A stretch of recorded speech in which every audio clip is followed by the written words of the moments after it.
जहां एक और सरकार प्रदेश में राष्ट्रीय खेलों के बाद खेल सुविधाओं को बढ़ावा देने की बात कर रही है, वहीं गंगोलीहाट विकासखंड के तहत राजकीय इंटर कॉलेज दशाईथल का खेल मैदान अब डंपिंग जोन में बदल गया है। मैदान में मिट्टी और पत्थरों के ढेर लगे जाने से सैकड़ों छात्र छात्राओं के सामने खेलकूद की गतिविधियां ठप पड़ गई हैं। इस डंपिंग जोन से मैदान के आसपास मौजूद देवदार के दुर्लभ पेड़ों को नुकसान पहुंचा और कई सूखने लगे हैं, जबकि वन विभाग को इसकी भनक तक नहीं लगी है। अभिभावकों और ग्रामीणों में इस लापरवाही को लेकर भारी आक्रोश है। कॉलेज के प्रधानाचार्य ने स्पष्ट किया है कि मैदान में डंपिंग की किसी भी तरह की अनुमति नहीं दी गई थी। उन्होंने मामले की शिकायत उच्च अधिकारियों से की है। कम से कम इस विद्यालय जो है बड़ी दयनीय स्थिति में है।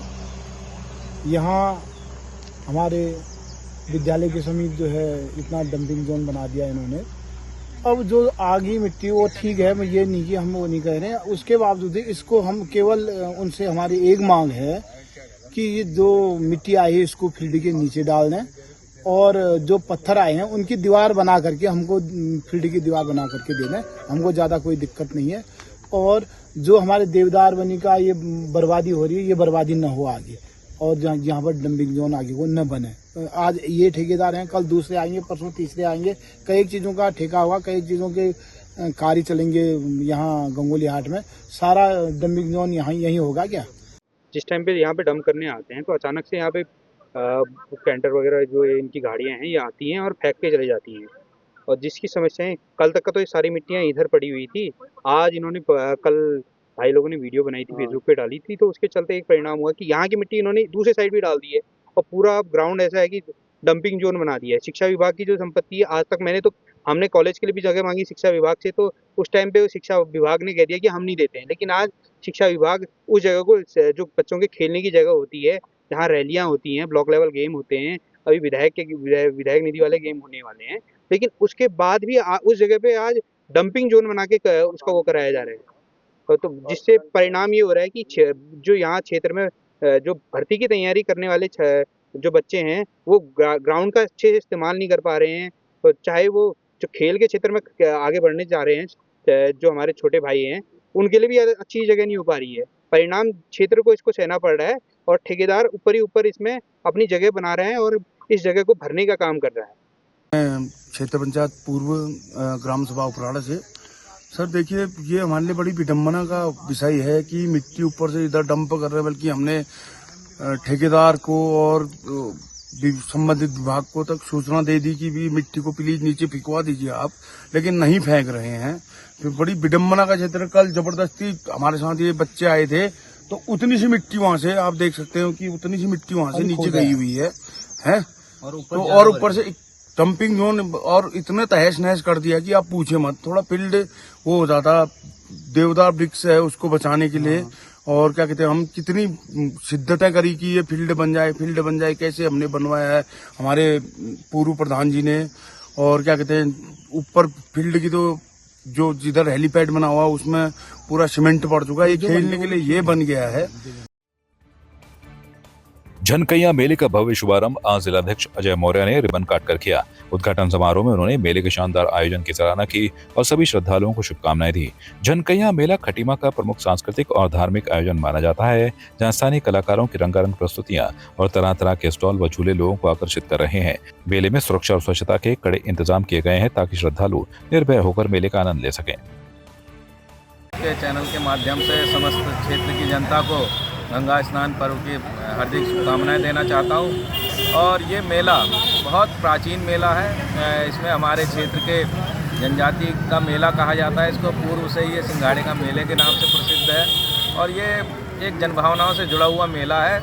इसमें हमारे पूर्व में माननीय मुख्यमंत्री जी लगातार इस मेले में आते रहे हैं और इस मेले की शोभा बढ़ाते रहे हैं। आजकल कुछ शासकीय व्यवस्थाओं की वजह से वो यहाँ आ पाने में असमर्थ हो जाते हैं, लेकिन उनके द्वारा समस्त जो हमारे उनके जनप्रतिनिधि उनको आदेशित किया गया है, निर्देशित किया गया है कि वे लोग जाएं और इस मेले में अपनी सहभागिता निभाएं। और हम सब लोग खटीमा क्षेत्र की महान जनता को हार्दिक शुभकामनाएं देते हैं गंगा स्थान पर। मसूरी में पर्वतीय मैदानी एकता मंच ने आंदोलनकारियों का सम्मान किया। उत्तराखंड राज्य स्थापना दिवस की रजत जयंती वर्ष पर मसूरी के माल रोड स्थित शहीद स्थल पर पर्वतीय मैदानी एकता मंच की ओर से राज्य आंदोलनकारियों का सम्मान समारोह आयोजित किया गया। इस मौके पर आंदोलन में बलिदान देने वाले शहीदों को नमन करते हुए पुष्पांजलि अर्पित की गई। सभी ने एक सुर में संकल्प लिया, शहीदों के अधूरे सपनों का उत्तराखंड बनाना हमारा कर्तव्य है। मंच की महासचिव लक्ष्मी अग्रवाल ने कहा कि राज्य आंदोलन में पर्वतीय और मैदानी दोनों क्षेत्रों के लोगों ने कंधे से कंधा मिलाकर संघर्ष किया था, लेकिन आज कुछ ताकतें प्रदेश को बांटने का प्रयास कर रही हैं। उन्होंने कहा कि जन एकता ही हमारी असली शक्ति है और अब समय है कि हम उसी भावना से राज्य को सर्वश्रेष्ठ राज्य बनाएं। देखिए, ये हम सब लोगों के सौभाग्य की बात है कि हम आज उत्तराखंड की रजत जयंती के वर्ष में आज रजत जयंती यहाँ पे मना रहे हैं और इसी के परिप्रेक्ष्य में हमारी जो पर्वतीय मैदानी एकता मंच है उसके द्वारा हमने जो राज्य आंदोलनकारी रहे हैं और जो उत्तराखंड के लिए जिन्होंने शहादत दी, बलिदान दिया, उनके परिवारजनों को यहाँ पे हम लोग आज सम्मानित करने का काम कर रहे हैं, क्योंकि ये बहुत ज़रूरी है। क्योंकि जो हमारी जड़ें हैं, उत्तराखंड राज्य किन परिस्थितियों में हमने लिया, इनके लिए किन किन लोगों ने शहादत दी, तमाम हमारे लोग जेलों में गए, उत्तराखंड के तमाम लोगों ने संघर्ष किया। उन संघर्ष को याद करने के लिए, उन बलिदानियों को अपनी श्रद्धांजलि देने के लिए और आगे आने वाली पीढ़ी हमारे इस इतिहास से रूबरू रहे, उसको उत्तराखंड का इतिहास मालूम हो, उन सब चीज़ों के लिए।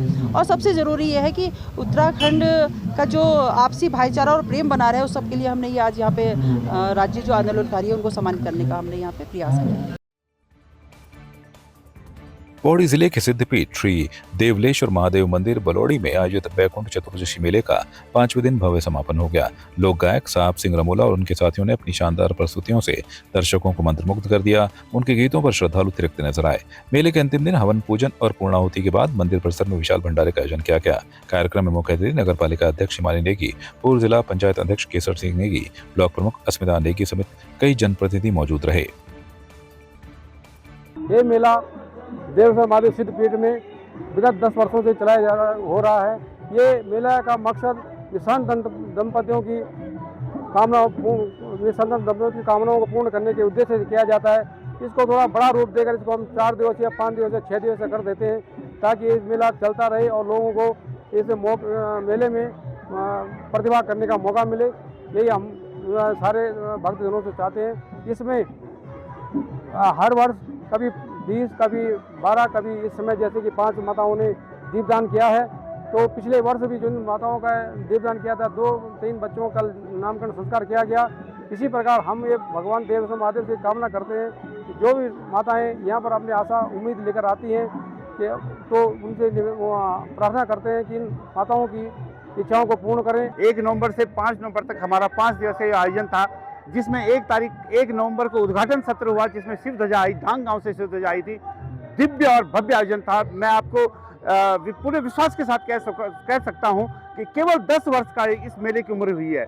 2016 में प्रारंभ हुआ था और इस समय 2025 यानी 10वां आयोजन ये है। और लेकिन जिस तरह से इसमें जनता का हमें अपार जन समर्थन मिला है, आप सब ने जिस तरह से हमको कवर किया है, उस सब के लिए हम कृतज्ञ हृदय से आभार व्यक्त करते हैं। और मुझे लगता है दिनों दिन ये मेले की जो गति है वो बहुत तेजी से आगे बढ़ रही है और हम बहुत जल्दी पहाड़ में एक बहुत बड़ा आयोजन करने वाले हैं। इस मेले में हमने प्रयोग किए हैं, हमारे साथ लोग इसलिए जुड़ रहे हैं कि इस मेले में हर साल कुछ नया होता है। ये मेरे लिए सौभाग्य का विषय है कि मैं आज भगवान देवलेश्वर महादेव मंदिर में उपस्थित हूँ और कई दिन से ये कार्यक्रम चल रहा है और इसकी एक सांस्कृतिक मान्यता है। पूरे क्षेत्र में इसका एक जनमानस का इसके प्रति एक लगाव भी है। आराधना का जो हमारे देवी हैं भगवान शंकर, उनकी आराधना में समर्पित सारी जनता यहाँ पे उपस्थित होती है और साथ साथ सांस्कृतिक जो हमारी विरासत है उसका भी एक रंग रूप देखने को मिलता है। और मेरी ये आशा है कि ये जो सांस्कृतिक भावना लोगों की है, जिस संस्कृति के संरक्षण की आवश्यकता है, उसको दृष्टिगत रखते हुए ऐसे मेलों का आयोजन निश्चित तौर पर उत्तराखंड की संस्कृति को समृद्ध करेगा। और मेरी ईश्वर से प्रार्थना है, भगवान शंकर से प्रार्थना है कि जो जन भी यहाँ पर उपस्थित हुआ है, भगवान उसकी स्वास्थ्य के प्रति, उसकी बच्चों की शिक्षा के लिए और उनकी जो आस्था है उसको बनाए रखते हुए उनको संपूर्ण शक्ति प्रदान करे, अपनी संपूर्ण आशीर्वाद प्रदान करे। सर बहुत अच्छा सपोर्ट रहा हमारी समिति का, हमारे ग्राम सभा मतलब समस्त गगारसू के जो भी ग्राम सभा हैं, सभाओं का, उन सब का बहुत अच्छा हो रहा है यहाँ। भगवान से पट्टी उधर खैर पहली बार भी आया हूँ और आज दूसरी बार आने का यहाँ पर मौका मिला है। मेरे साथ में आदरणीय गढ़वाल के बड़े परम आदरणीय हरिविजन पवार जी लोग गायक हैं बहुत पुराने। और अब रही तो ये ऐतिहासिक मेला है यहाँ पर सिद्धपीठ दिव्येश्वर महादेव मंदिर समिति के द्वारा जो आयोजित किया जा रहा है बैकुंठ चतुर्दशी मेला। इसमें मुझे भी निमंत्रण मिला है तो मैं अपने आप को सौभाग्यशाली समझता हूँ। मेला समिति का बहुत आभार व्यक्त करता हूँ। अब रही बच्चों की बात तो हम कोशिश तो करेंगे ही हमारी संस्कृति ताकि जीवंत रहे, संस्कृति का अच्छा विकास हो। हमारी भाषा है हमारा बच्चा जाणू हमारू लाणू बहन क्या थे हम हमारो जन्म कनु कनु एक बिट हुई वे बारे में तो हर कहते पता हुई जब हम तो उनते बतौलन तभी तब पता लगना। जैसे कि हम लोग आए तो हमसे पहले हमारे मामा जी थे, उन्होंने बताया भाई ये चाहिए। अब हम अपने बच्चों को बता रहे हैं, ये तो होता ही है भाई साहब।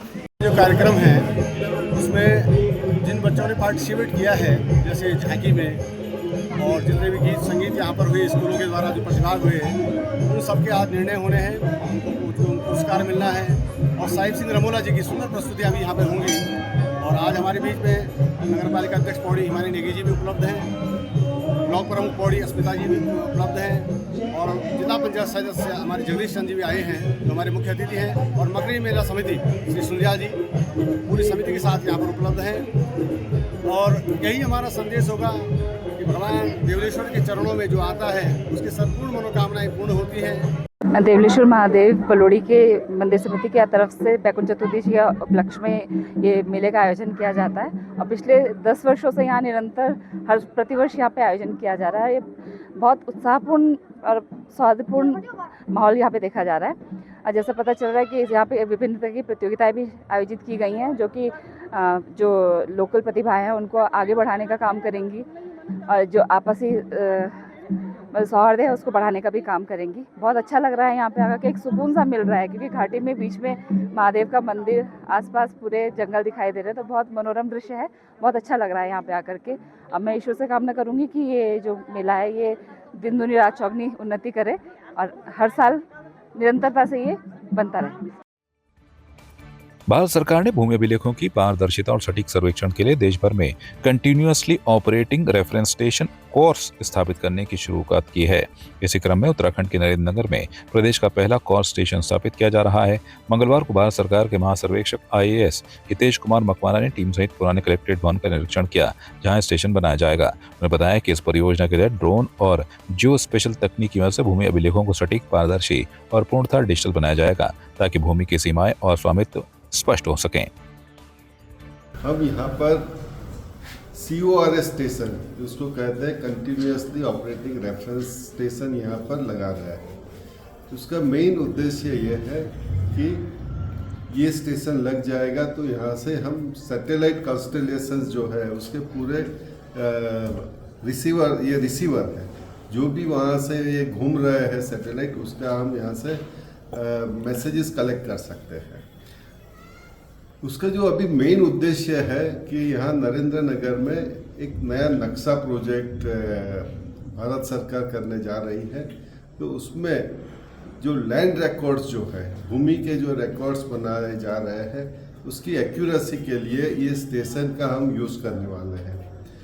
ये जो स्टेशन है उसका बहुत मीन्स फ़ायदे हैं बट वो फ़ायदे हमें ग्रेजुअली उसको यूज़ करना है कि जैसे वो डिज़ास्टर मैनेजमेंट जो है आपदा प्रबंधन है, आपदा प्रबंधन में ये स्टेशन का बहुत इम्पोर्टेंस है।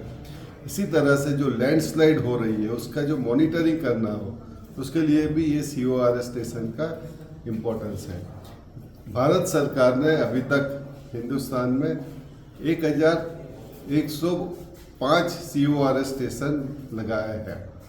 यहाँ नरेंद्र नगर में हमने जब एनालिसिस किया तो कि ये एरिया में ऐसा स्टेशन नहीं है तो इसीलिए अब ये नया स्टेशन यहाँ पर हम लगा रहे हैं। उसके लिए जो ये साइट जो सिलेक्ट करी है जो कहते हैं कि पुराना डिस्ट्रिक्ट कलेक्टर ऑफिस यहाँ पर था तो यहाँ रूफ टॉप पर ये CORS स्टेशन इंस्टॉल किया जा रहा है तो मैं उसका स्थल निरीक्षण करने के लिए आया हूँ कि वो अच्छी तरह से इंस्टॉल हो जाए और जितना जल्दी हो सके ये काम खत्म किया जाए। उत्तराखंड राज्य गठन की रजत जयंती वर्ष के उपलक्ष्य में जनपद पिथौरागढ़ में आज 25 वर्षों की गौरवशाली यात्रा का भव्य शुभारंभ हुआ। कार्यक्रम का उद्घाटन मेयर कल्पना देवलाल और जिलाधिकारी आशीष भटगाई ने किया। इस मौके पर स्थानीय कलाकारों ने पारंपरिक लोक नृत्य, गीत और नाट्य प्रस्तुतियां पेश कर दर्शकों को मंत्रमुग्ध कर दिया।